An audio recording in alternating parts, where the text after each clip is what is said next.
अस्सलाम वालेकुम वीवर्स, मैं वाजिद अली हुसैनी। इंसान एड्डी वड्डी कायनात और एड्डा वड्डा खुदा जो दोनों जहानों का मालक है, उसकी बनाई हुई एक छोटे ये सियारे ते आया हुआ इंसान समझता है कि मैं ही सारा कुछ हाँ, जोड़ा कि बिल्कुल गफलत च डुबा हुआ इंसान है। इस वास्ते मेरे दोस्त अपनी ज़िंदगी का एक एक लम्हा अच्छा गुजारो और अल्लाह की मखलूक के नाल प्यार करो। हकूकुल्ला जेडे ने वो माफ़ हो जाने, अल्लाह ताला माफ़ कर देगा, लेकिन हकूकुल बात ज़रा भी माफ़ नहीं होने। इस वास्ते हर लम्हा खुशियाँ वंडो और अल्लाह की मखलूक के नाल प्यार करो ताकि असी दोनों जहानों के सुरखू हो सके।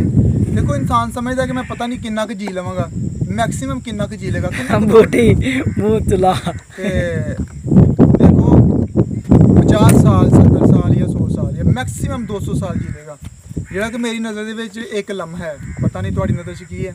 इस वास्ते हर लम्हा ब लम्हा अल्लाह की ज़ात अगे आजिज़ रहो और तुसी तारीख पढ़ के देख लवो जिन्होंने लोगों ने इज्जत पाइया ने, जो लोग सुरखरू हुए ने उन्होंने बिल्कुल आजिज़ इख्तियार की है। इस वास्ते हर लम्हा खुशियाँ वंडो और अल्लाह की मखलूक के नाल प्यार करो। अल्लाह क्योंकि कुदरत का कानून है कि जिहड़ी चीज़ तुसी तकसीम करोगे उही चीज़ तुहाडे कोल लौट के आएगी। मिसाल के तौर पर अगर तुसी मुहब्बत तकसीम करदे हो तो तुहाडे कोल लौट के वापस मुहब्बत ही आएगी, लेकिन अगर तुसी नफ़रत फैलाते हो तो तुहाडे कोल भी नफ़रत ही आएगी, तुहानूं भी उही मिलेगी। क्योंकि इंग्लिश का एक मुहावरा है ना कि टिट फॉर टैट, कि जैसा तुसी करोगे वैसा भरोगे।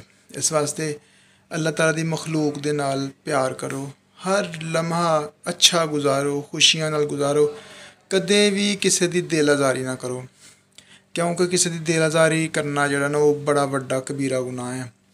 इस वास्ते मैं पहले भी कह चुकिया जोड़े हकूकुल्ला ने वो माफ़ हो जाने ने, हकूकुली बाद माफ़ नहीं होने। वेखो गाँव का कितना प्यारा माहौल है और कितना ज़्यादा सुकून महसूस कर रहे हैं, एक एक लम्हा इंजॉय कर रहे हैं असी पेंडू लोग, लेकिन सिर्फ इस वजह तो कि किसी की दिल आज़ारी नहीं करते। खुशी गमी दे विच खुशियाँ भी वंडने और गमी दे विच भी बराबर दे शरीक होने पेंडू लोग अपने। वेखो बारिश तो बाद का मंजर है, कितना प्यारा, कितना इंजॉय कर रहे हैं असी। तो इनर हैप्पीनैस जी तुहानूं अंदरूनी खुशी फिर ही मिलनी है कि तुसी हर लम्हा खुशियाँ वंडोगे और अल्लाह की मखलूक दे नाल प्यार करोगे।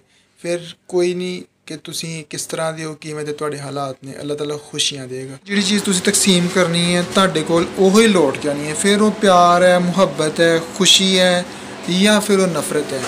जो तुसी वंडना है ओही तुहाडे कोल तकसीम हो के दोबारा लौट के आना है। वीडियो किवें दी लगी है कमेंट्स और लाइक ज़रूर करना। Thank you.